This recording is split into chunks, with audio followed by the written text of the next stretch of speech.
What's up, everybody? It's your favorite investigator's favorite nerd. And today we are looking at the Fanstoys Chomp. This came to me fresh from Nick the Toy Guy. I highly recommend you contact him. His email is in the description. It's who I buy all my Fanstoys products from. Good dude, pleasure to do business with. That being said, I know you don't want to hear a whole bunch of hubbub and want to get right to this one, so we'll cut our losses and jump straight to the review, but you know where we have to start: accessories. As you might imagine, he comes with a gun. The gun has this coat of paint on it, which is nice, plus some black detailing, which also looks nice. And looks the part, nothing really to write home about. But he can hold it just fine in his holding hand in typical masterpiece fashion, with it plugging into the palm of his hand. The gun can also be stored in the top of the Gator's back, if you so desire, but I'll be honest with you. I don't necessarily think it's all that appealing aesthetically anyway, and I think it's more important to kind of keep the back solidified as much as possible. Not that it's not stable, but that you may just have more of an issue than it's worth.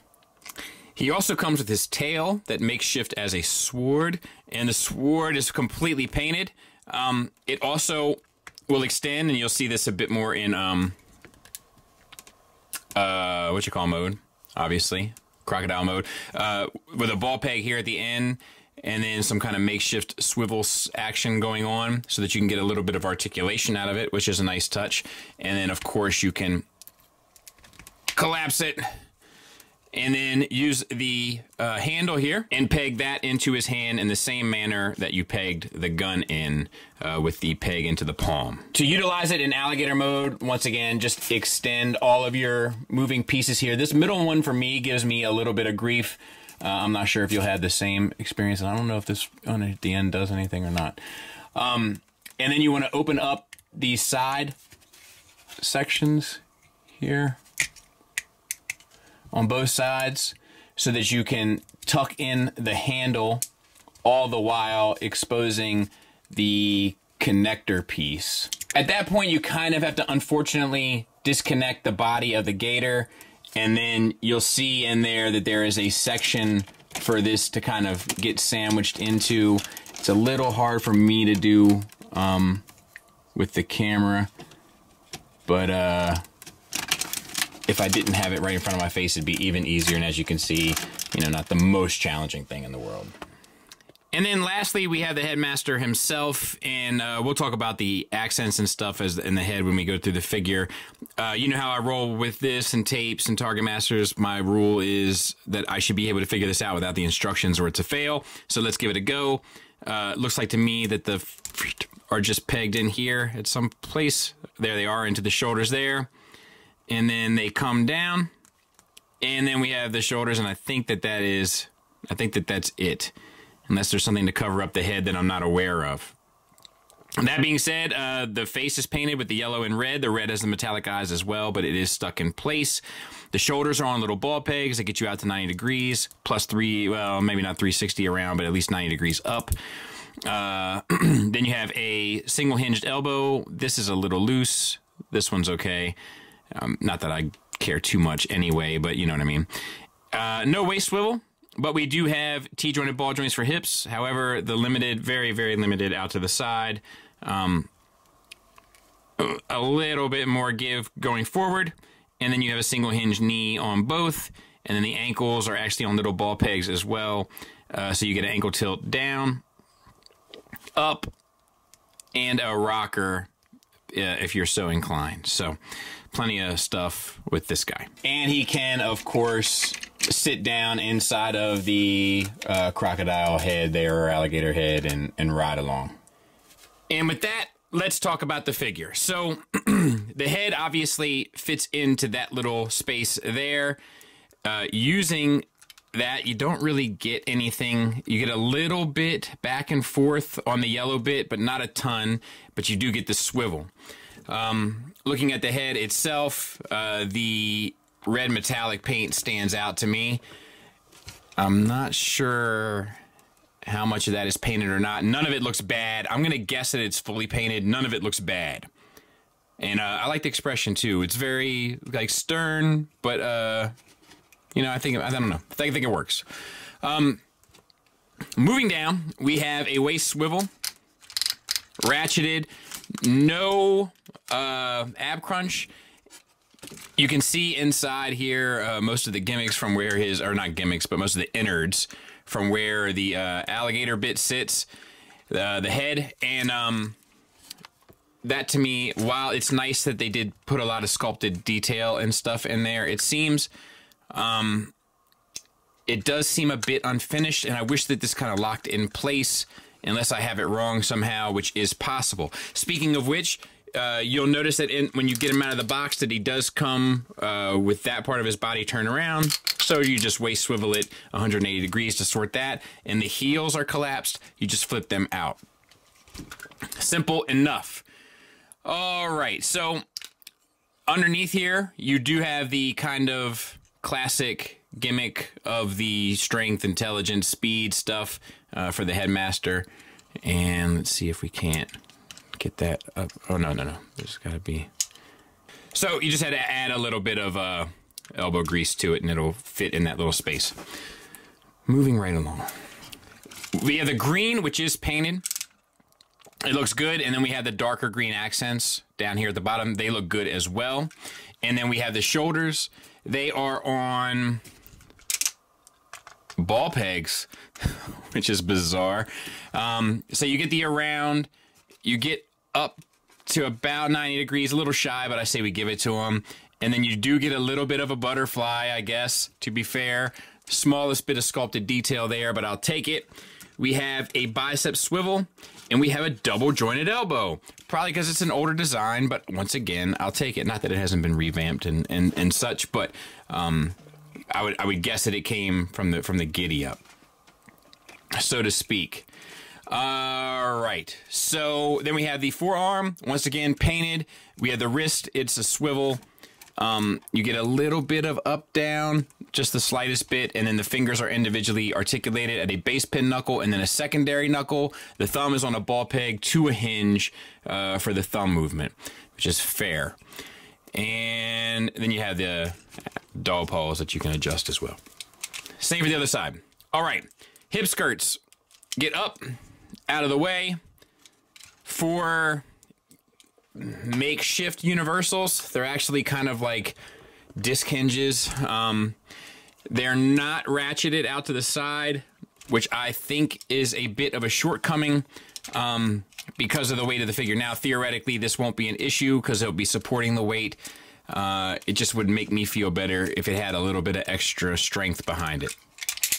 Forward and back, though, it is ratcheted and does hold the weight well. I also find it a bit unsightly, this white kind of pearl plastic there, breaking up this light green. It does throw me off. I don't like that visually at all. Thigh swivels built underneath it, that works fine. Some nice sculpted details in the thigh, I like that as well. We have a single hinge knee that gets you shy at 90 degrees, so that's not the greatest there. I got QC31 on the job. And then we have some sculpted detail, not a ton, but a little bit inside the legs. Some of these panels can also be a bit fiddly as well. Not the biggest deal in the world, but something worth noting. Ankles, we have an ankle tilt up, so that's nice. An ankle tilt down, so that's nice. And a rocker, and then of course you can adjust the heel spur to kind of give you some extra support depending on the pose that you have. So, I guess we'll take a look at it from the back. You know, not the cleanest from the back, but I think that that's okay. And, you know, kind of what you would expect from the front. But nothing that's really, I'll tell you this, I do find this visually off-putting. Maybe I'm alone there. If I am, that's fine. But if you feel the same way I do, just know that I feel your pain. But otherwise, pretty decent little guy. Size comparison-wise, I mean, what could be better than showing him off with all the other Headmasters? Like, that is a very, very gratifying shelf. And another one done, another one locked in. And I got room for some fluff. I have room for expansion. If they do clones, I'm going to put one here and then one on the opposite corner. And I got room for a couple little odds and ends, but if nothing else, I'm happy with this. very happy. All right, so let's get this guy transformed, and I'm going to be honest with you. We're starting without the head, obviously. I'm going to be honest with you. I just looked at the video that Fanstoys put out themselves. I figured I haven't looked at one that they've done, so might as well decide on whether or not it's helpful. You know, and I'm a little bit under time constraints. So we're going to lift this flap open, and with a hand made into a fist, tuck the hand in. Close the flap, and then spin the bicep 180 and collapse into the shoulder. We're going to repeat that on this side. Open the forearm flap, tuck the hand in, resecure the flap, spin the bicep 180, tuck into the shoulder. All right, they have that you pull out these flank pieces and also flip these chest pieces to reveal kind of the like kind of almost horned scales of his back. Spin his waist 180 degrees. Bring the crocodile head up, but you want to connect this piece in, I believe. You may have to do something else here first, and then bring the head up, and then spin the thighs around 180 as well. All right, we're going to try to get one alligator leg out. So flip this panel open and around to this side.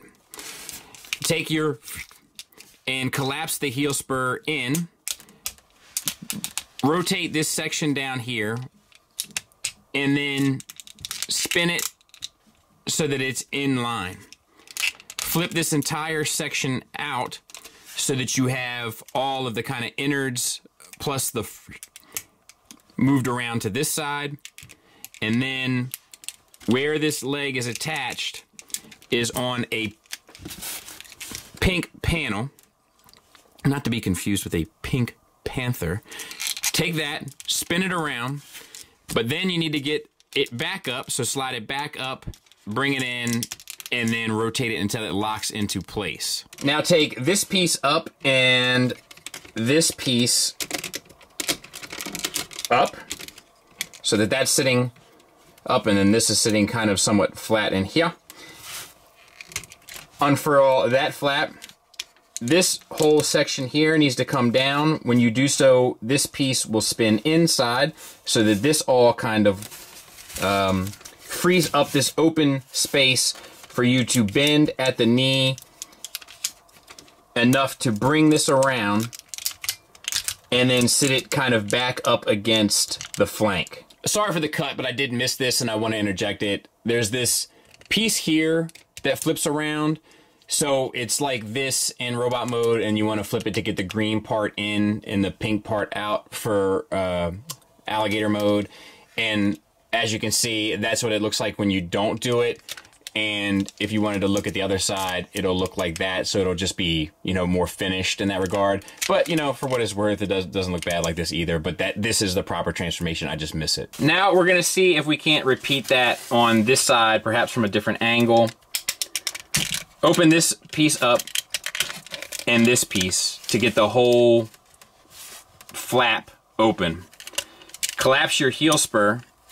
Rotate down on the green hinge and then rotate the feet so that you're looking at the bottom of them.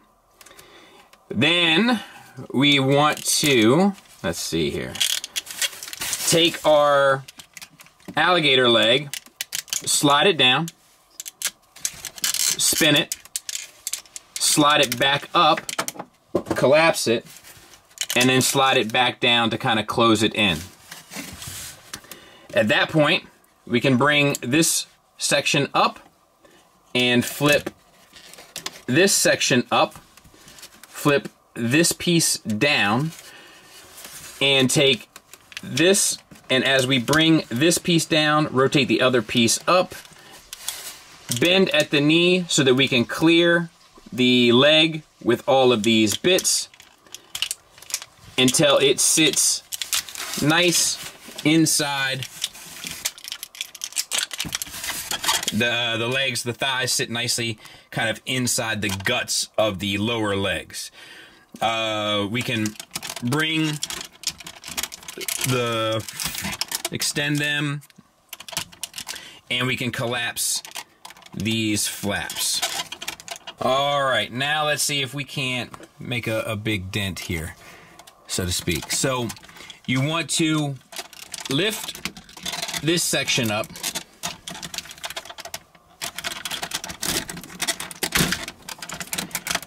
and take these two pieces of the flank and spin them towards the inside, because we need to make room for the... you can collapse this section down, and then this section over top on both sides.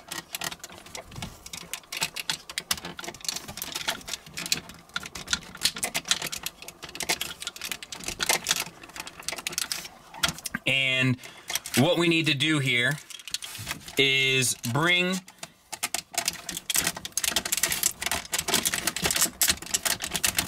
this up and over with the inside of the chest cavity, and these flaps come down and around over top of the thigh, and then this piece comes up and fills that in. So collapse, make room for this flap to come up and over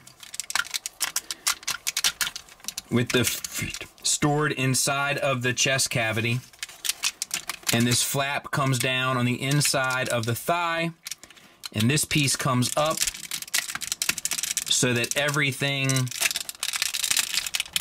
can hopefully lock together in some sort of meaningful manner. And then this piece comes down around and plugs back in. Now you just have to sort out the limbs until they kind of make anatomic sense. And same for the back legs.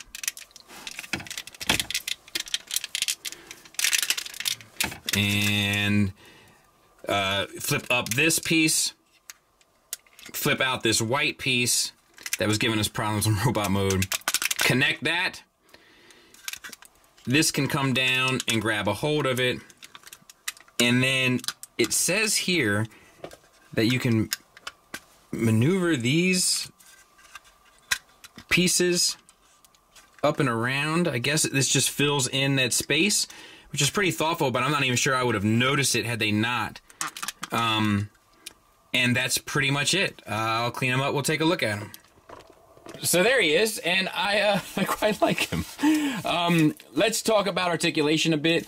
So the head, obviously the mouth, the jaws open and close, and the teeth sit over top. I find that to be pretty cool. And then we have the metallic red eyes there. The paint job comes through pretty much the same way as it did in robot mode. Ball peg shoulders are the same. All of this stuff is the same, except we lose our bicep swivel, and we even have a rocker. I didn't even notice that. I almost missed it. You get an ankle rocker here, which is awesome and often overlooked. So I dig that a lot. Same on this side. And then for the back, you get this, which we haven't gone over at all. So it's a massive ball peg here for the back. So you get a little bit of out in. You get the forward back, a little bit of Fanstoys squeak there. You know the vibes. And then we have a reverse kind of knee that operates fine. And then we have an ankle tilt up down. Do we get a rocker back here? We do not. So that's a bit of a bummer. And then same on this side. I think that the deco and stuff comes through. I think that all of it works kind of surprisingly well. It actually reminds me of a lot of old school Fanstoys stuff in a way. We have the tail. We get the hinge at this point, this point, this point, and this point, so you can actually get some pretty expressive moments. You might even be able to get a little bit out of this middle piece, but I will say that my middle piece is having a bit of an issue. It seems. I'm not sure if I have it out or all the way or not. But yeah, I mean, I think it's pretty good, man. I think it does the trick, and I think it's an interesting way to get there, and I think it's not a frustrating transformation at all, and I appreciated their video. I think that it was pretty successful, and it helped me get through with lickety split, and of course, there it is with Tiger Tracks. So Big old unit. Final thoughts wise, we'll start off with the negatives. My main negatives are that I hate the white hips. I find them to be super distracting. It's an ugly breakup. They should have made some sort of better attempt to match the color of both the thighs and the pelvis, the same color that they use for the weapon. They just should have made a better attempt. I find it really kind of visually distracting. While we're on the hips, I gotta also say in the same breath, they should have been ratcheted out to the side. I know some people feel differently about that because they don't want the teeth of the ratchet to be too wide to control the stance. Problem is that you can definitely create a figure with ratchets that are better toleranced in terms of their teeth spacing that will give you enough variety where you don't feel limited by them, but also give the extra stability. Because even in this pose, and I think it looks good, the pose, but even in this pose, I can tell you the hips did fail on me a bit, and I had to do a lot more balancing than I would have preferred in order to pull it off. And then if I were to be nitpicky, which you know I enjoy being, I would have liked a wider head articulation in robot mode. I would have preferred ankle rockers on the rear of the alligator, and the knee articulation is a bit limited in robot mode as well. And the only other issue is the price. It does seem awfully expensive for what you get here. I feel like if this came in at $150 to $180, it'd be a lot more of a, oh my god, Fanstoys is back kind of a moment.